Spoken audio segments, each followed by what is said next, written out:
Ini pernah direncanakan oleh suami istri di masa lalu, dituliskan di dalam kitab yang sangat populer.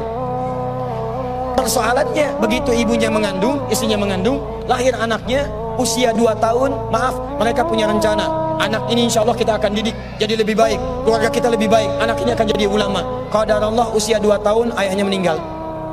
Ini kisah nyata.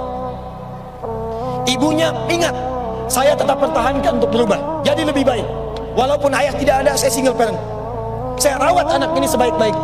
Usia 4 tahun anak ini, maaf ya, terkena penyakit buta permanen.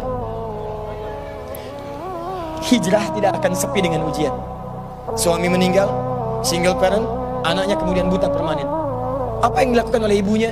Ibunya tetap berpedoman, Allah pasti akan berikan yang terbaik. Anak ini kemudian terus didoakan, bangkit di malam hari, perbanyak kemudian tingkatkan ibadah. Ingat ya rumus ini, orang tua yang rajin ibadah maka boleh jadi kebaikannya akan diturunkan pada anaknya. Ibunya yang berdoa, anak yang mendapatkan bagiannya. Matanya buta tapi diganti oleh Allah dengan ingatan yang luar biasa. Kalau Anda bacakan satu kalimat, satu baris ini, satu lembar buku dibacakan oleh Anda satu halaman, maka seketika dia akan ingat seketika tanpa diulang, dengan titik, dengan komanya. Anak ini kemudian dibawa ke sekolah Al-Quran, dimasukkan talaki ke syekh di sana. Syekh di situ kemudian membacakan pada saat itu surat Qaf, surah ke-50. Qaf dibacakan sampai akhir ayatnya.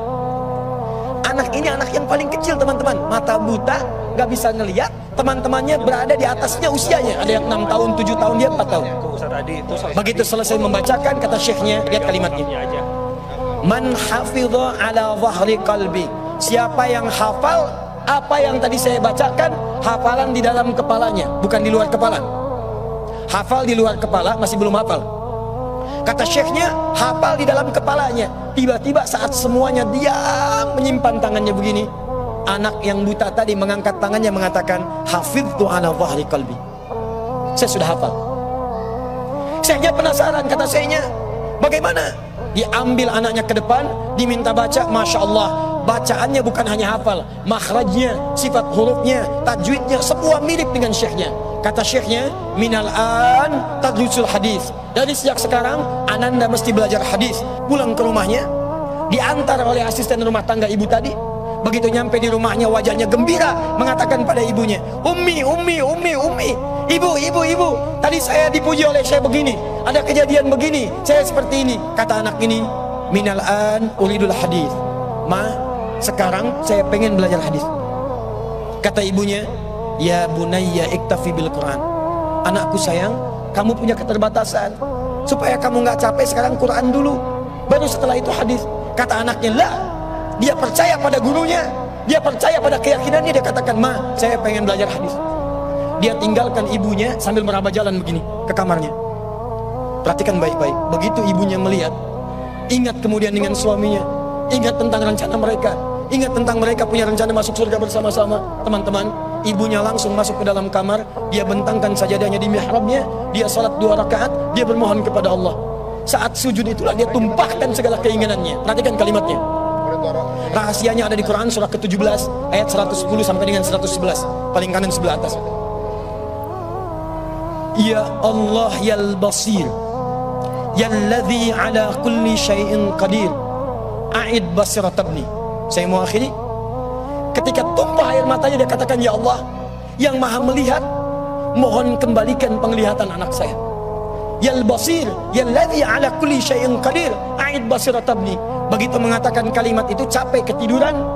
Kemudian pada saat itulah anaknya sedang mengulang surat Qaf di kamarnya. Begitu ibunya mengatakan yal basir, anaknya sampai pada ayat ke-22.